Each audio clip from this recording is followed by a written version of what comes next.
Autre série de la semaine, on va découvrir jusqu'à vendredi avec vous une très belle région qui est à cheval entre le Cher, le Loiret et le Loir-et-Cher. Il s'agit de la Sologne, bien sûr. Un paradis pour les amoureux de beaux paysages, surtout en automne. Un paradis aussi pour les pêcheurs. En Sologne, il y a 6000 étangs que l'on vide de temps en temps pour renouveler les poissons. À la Ferté-Saint-Cyr, Claire Auberger, Hélène Massiot et Karine Bettin. Cette pêche-là n'a lieu qu'une fois tous les 3 ans. Il a d'abord fallu vider en grande partie l'étang durant plusieurs semaines pour que ce matin, les employés communaux puissent, les pieds dans la vase, pêcher à l'épuisette. On aperçoit la nageoire dorsale, donc il suffit de piquer devant et hop, elle rentre toute seule dedans. C'est une carpe de belle taille. D'habitude ici, on les pêche à la ligne. On sait jamais trop ce qu'il y a, on écoute les pêcheurs, il n'y a jamais rien. Il y en a même plus que prévu. L'objectif est d'en sortir le maximum. Non, il y a de la carpe. Une belle pièce. C'est une tradition en Sologne, un événement dans la vie locale. Ça fait tellement partie du paysage. On est dans un pays pauvre, qui vit de pas grand-chose. Et l'étang, ça représente une richesse. Pas forcément une richesse qu'on va exploiter, mais c'est une richesse de vie. La population de la Ferté-Saint-Cyr est d'ailleurs là, comme au spectacle. Mais pas seulement. Une fois lavés et triés, Carpe d'un côté, brochet de l'autre. les poissons sont vendus. Il va retourner à l'eau. Attends. Brochets et cendres partent les premiers. 12 € le kilo, idéal pour les fêtes. Pour le repas de Noël avec mes enfants. Et l'an dernier, j'avais aussi un brochet de 5 kilos.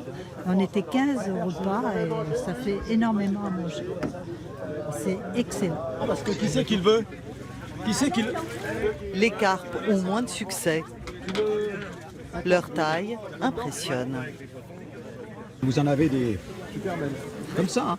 D'ailleurs, les carpistes pêchent beaucoup les grosses carpes et les remettent à l'eau. C'est le plaisir de les pêcher. Hein. Thierry et ses coéquipiers sont toujours à l'eau. Leur faire passer parce qu'il y a un peu de friture dedans. Ils sortent maintenant les petits poissons. Pour l'essentiel, des gardons. Ils sont très prisés des pêcheurs. Alors, on vend les petits gardons parce que les gens les prennent soit pour remettre dans des étangs, dans des petites fosses à eux, soit pour les pêcheurs pour faire du vif, pour prendre des carnassiers. C'est des appâts. Si on fait ça, il y a 1 kilo. À 5 € le kilo, ils vont partir en un rien de temps. 2 kilos là. La plupart des acheteurs les remettront très vite à l'eau chez eux. J'en pourrais tout à l'heure s'il en reste, mais bon. C'est pour remettre dans un étang et puis bon pour pêcher, on pêche entre copains. On a un étang de 400 hectares. 6 kilos, qui veut 6 kilos? Claude. Il y en aura suffisamment pour tout le monde. On va pouvoir pêcher bientôt, avec les enfants. Restent les invendus. Donc dans une bassine comme ça, vous en avez en gros 70-75 kilos. Et on est à notre 8e bassine. Pas loin de 800 kilos de carpes vont trouver refuge chez un voisin. On s'en va mettre nos poissons en pension dans un autre étang. Le temps que notre étang se remplisse, parce qu'on ne peut pas les laisser dans des bassines ou dans des bacs, elles vont mourir. Elles y passeront l'hiver. La pêche ne rouvre qu'en mars. D'ici là, l'étang communal aura retrouvé son niveau d'origine. Et d'autres poissons, plus jeunes, venus d'autres étangs, viendront le repeupler.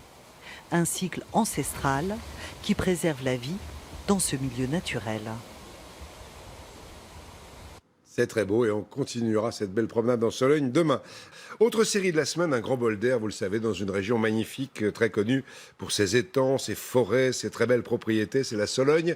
Hier, on a parlé des poissons. Aujourd'hui, la chasse dans un grand domaine, comme on en trouve beaucoup en Sologne, à Pierrefitte-sur-Saulde, dans le Loir-et-Cher. Claire Auberger, Sébastien Maloiseau et Karine Bettin. La Sologne est un territoire pour initiés.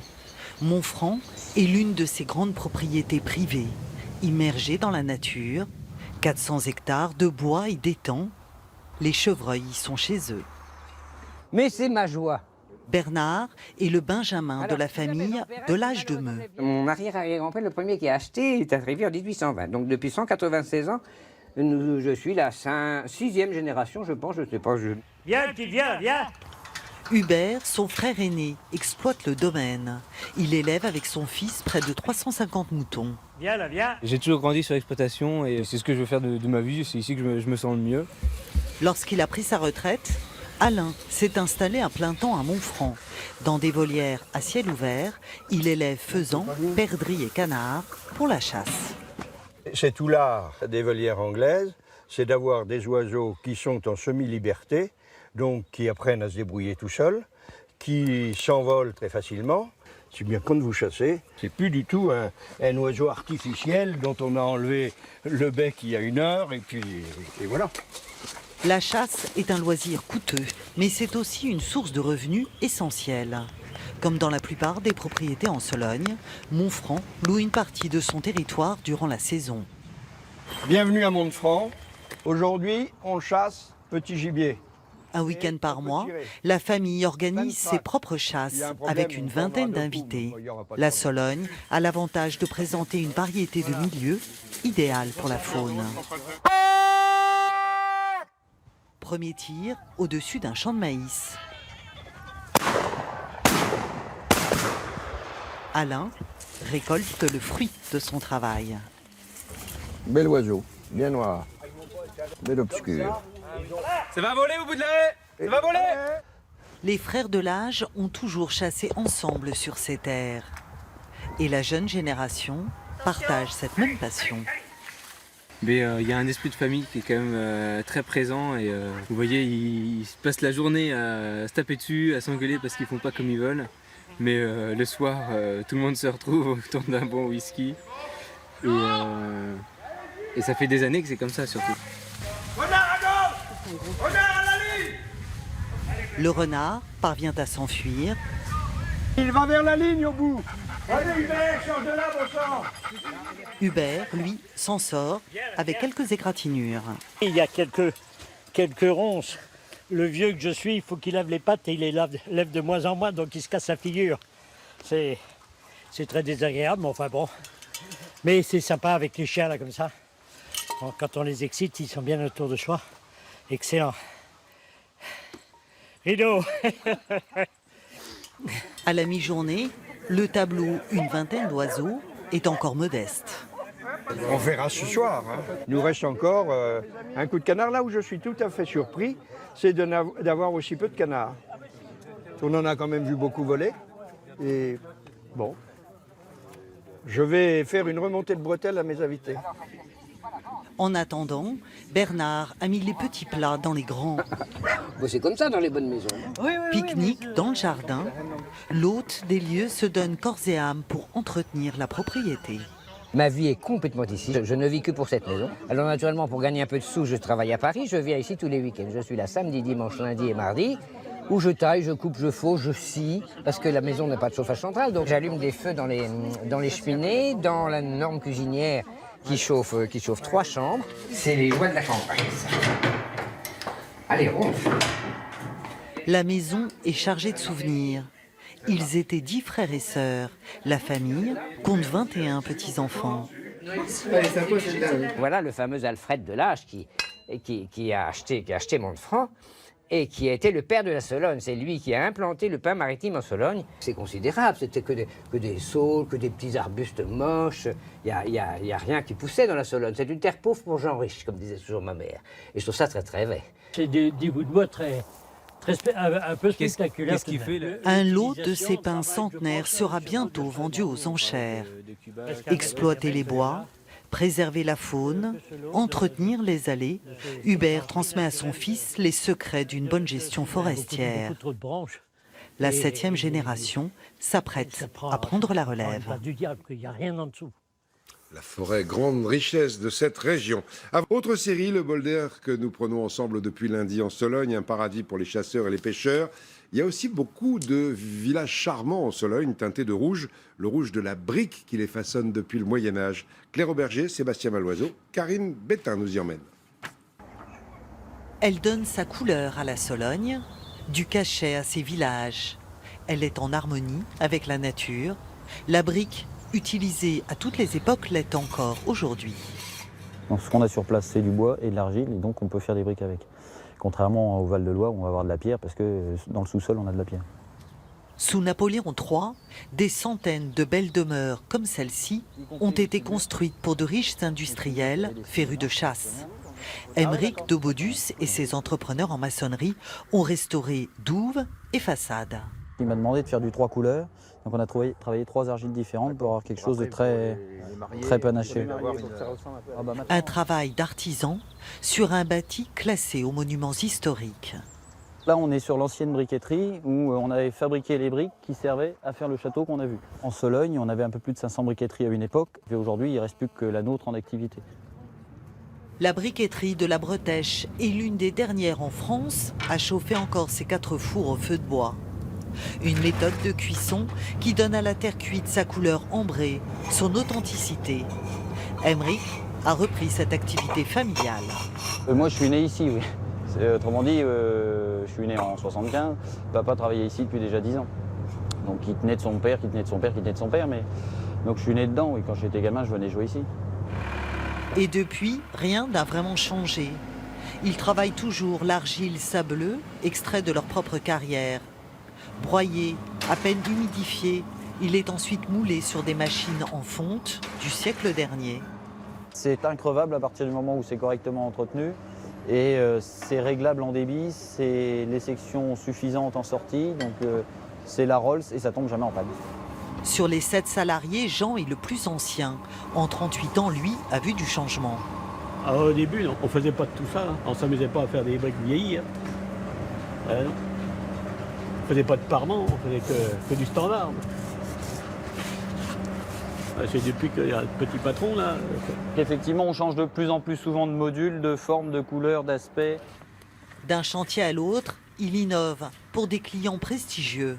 Ce sont les poinçons des Galeries Lafayette, boulevard Haussmann. Là, ce sont les carreaux du château de Versailles, les carreaux du château de Chaumont-sur-Loire. Des carreaux en terre cuite, émaillés, réalisés sur mesure. Dans l'église de Chaumont-sur-Taronne, il termine un dallage en noir et blanc. Des tomates posées sans joint, c'est toute la difficulté. Il n'y a pas de moyen de tricher sur le joint. Donc il faut que les carreaux soient bien calibrés pour éviter qu'on ait un décalage trop important au bout de 3-4 carreaux, qu'on ait un décalage de 5 mm par exemple. On lui tend ses ficelles pour qu'il soit sûr de s'aligner, qu'il ne dévie pas, parce que comme on est en diagonale, il ne faut absolument pas dévier. Aucun des deux n'a droit à l'erreur. Le sol doit être la copie conforme de celui posé au 19e. À l'extérieur, les travaux de restauration sont achevés. Le clocher a retrouvé ses couleurs, tout comme ses façades du XVIe siècle. Ça, c'est une neuve, autour d'ancienne. Il y en a une là-haut, sur le contrefort. C'est une passion avant tout, parce que voilà, de retrouver des bâtiments comme ça en se disant on a travaillé dessus et puis on voit pas ce qu'on a fait, c'est de la fierté. La brique fait partie de l'identité de la Sologne. Et la richesse de son patrimoine est l'un de ses atouts à découvrir. Et on y retourne demain avec d'autres richesses. Toute cette semaine, c'est notre belle promenade en Sologne. Aujourd'hui, une passion, je crois, partagée par énormément de Solognos, presque tous, la cueillette des champignons. C'est la saison dans une nature toujours aussi belle. À Nouon-le-Fuselier, dans le Loir-et-Cher, on retrouve Claire Auberger, Sébastien Maloiseau et Karine Bétain. Cette année, grâce aux pluies et aux températures élevées, la forêt est depuis le mois d'août un vrai garde-manger. Et on a de la chance de tomber sur de très belles girolles comme ça. Ça, c'est extra, ça. C'est légèrement poivré, un goût qu'on perd à la cuisson. C'est extraordinaire. Aller aux champignons est ici une affaire sérieuse qui rythme la vie locale. Ça peut être en se levant un petit peu plus tôt le matin avant d'aller au bureau. Ça peut être la pause déjeuner entre midi et 2. On va vite fait voir sur le petit coin qu'on n'a pas loin s'il n'y a pas quelques girolles qui sont sorties, quoi. Alors ne leur demandez pas surtout où ils ont trouvé leurs champignons. Ça, c'est absolument interdit. Maryse et Raymond Ocante ont comme tout à chacun leur coin de prédilection. Nous allons très souvent dans des chemins communaux. Et puis, alors, le chemin est autorisé, mais sur les bords, c'est privé. Alors, on fait quand même des petites incursions à droite, à gauche, quand même. Faut exagérer. Les champignons sont à tout le monde, mais pas la forêt. En Sologne, 80% des bois sont privés. Alexandre Roubali a l'autorisation du garde-chasse. Animateur nature, aujourd'hui il ne ramasse pas que des comestibles. La manitue-mouche, ça fait partie des champignons hallucinogènes qui sont utilisés par les chamans, les sorciers pour rentrer en transe. Ce qu'il faut surtout pas faire, quoi. C'est vraiment très très dangereux. On trouve sans difficulté 400 variétés de champignons, tant les essences d'arbres sont nombreuses. Il y a du pin, il y a du chêne, il y a du chêne rouge, du châtaignier, du bouleau. Plus le milieu est diversifié, plus c'est intéressant. Rendez-vous au gymnase de Nouan-le-Fuselier. Chacun vient y déposer le fruit de sa cueillette. Encore des coulmelles. Tous ne sont pas aussi faciles à identifier. Vas-y, gros four doré. Je me demande si c'est pas un truc dangereux. Regarde, il est gluant. Visqueux. C'est même un casse-tête avec de nombreux faux amis. On voit bien, c'est ici des lamelles qui sont quand même très grosses, très espacées. Donc ça c'est la girole. Hein. Et puis là on est sur un clitocibe orangé, donc mais plutôt dans les mêmes couleurs. On peut avoir voilà, des petites girolles un peu voilà. On pourrait très bien les confondre ces deux-là.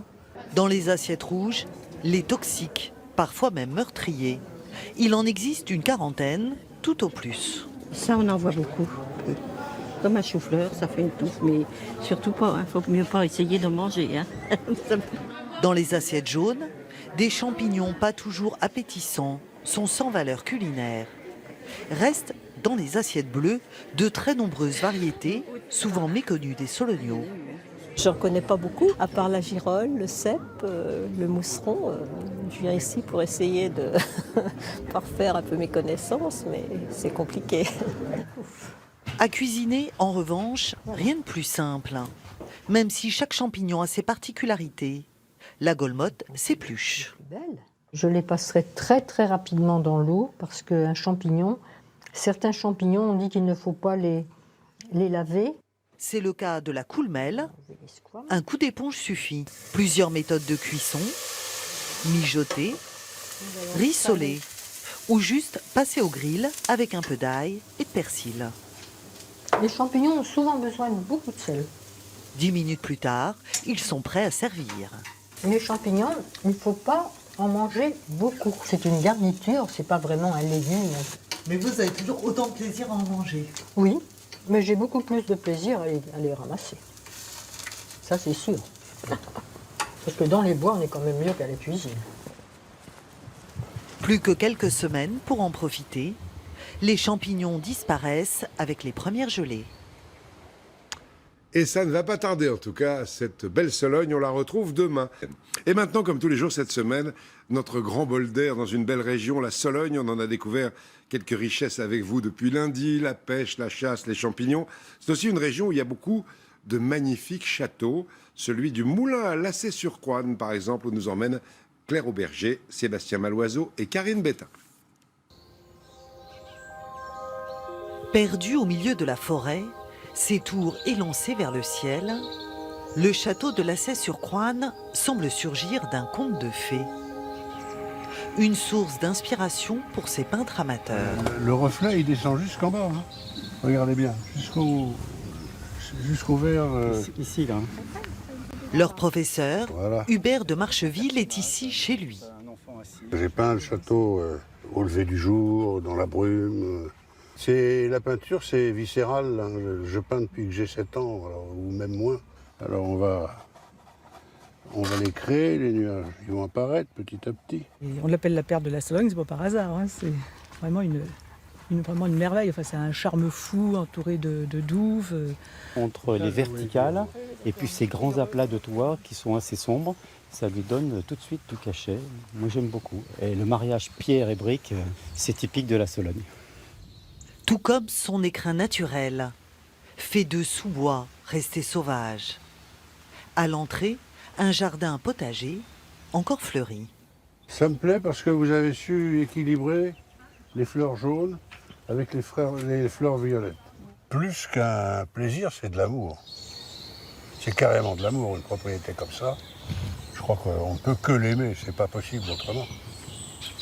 D'autant qu'il a vécu enfant dans ce château. Sa famille en a la clé depuis plus d'un siècle. Elle en a fait des tours, cette clé, dans les serrures. C'est une clé d'origine et qui est transmise de génération en génération, de propriétaire en propriétaire. Parce que elle, la serrure, elle n'a pas changé depuis le XVe siècle. Plus ancien que les grands châteaux de la Loire, il a été édifié par Philippe du Moulin, écuyer de Charles VIII. Son élégance doit beaucoup à ses artisans et sculpteurs ramenés des guerres d'Italie. Voilà, vous vous trouvez là dans le grand salon d'honneur du château du Moulin. Ouvert à la visite depuis les années 80, il est en parfait état. Marcel, l'arrière-grand-père, l'avait pourtant acheté en ruine. D'ici, on voyait le ciel. Et le dernier propriétaire, d'ailleurs, n'habitait pas dans ce donjon car il était inhabitable.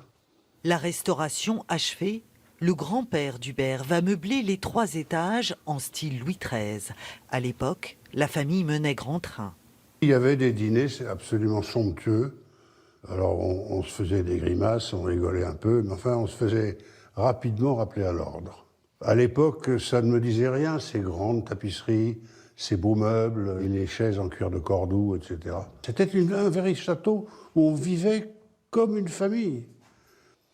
La guerre met un terme à cette période fastueuse, mais le décor reste inchangé. Cette chambre sera aussi celle de ses parents jusqu'en 2010. Et ma mère, jusqu'au moment où elle n'a plus été valide, dormait ici et se réveillait suffisamment tôt pour que les visiteurs puissent venir visiter sans qu'elle soit au lit. Hubert avait envie de se sentir chez lui. À côté de sa sœur, qui habite ce hameau, il a retapé l'ancienne ferme du château. Une maison de plein pied, plus facile à chauffer. L'intérieur est chaleureux. Sa femme, une Autrichienne, aime cette vie à la campagne. Vous savez, la Sologne a quelque chose de très spécial. Le matin, il y a une espèce de brouillard très fin, on dirait un voile de mariée. Et le soir, pareil. Et des lumières splendides. On vit dans la nature. Un privilège qu'il partage avec un couple d'entraîneurs installés sur la propriété. Les chevaux, une autre passion d'Hubert. Ces pur sang se préparent à courir les tiercés. La vie continue à l'ombre du château du Moulin et de son passé prestigieux. Extraordinaire région, très belles images et toute cette série de reportages à revoir aussi sur notre site internet.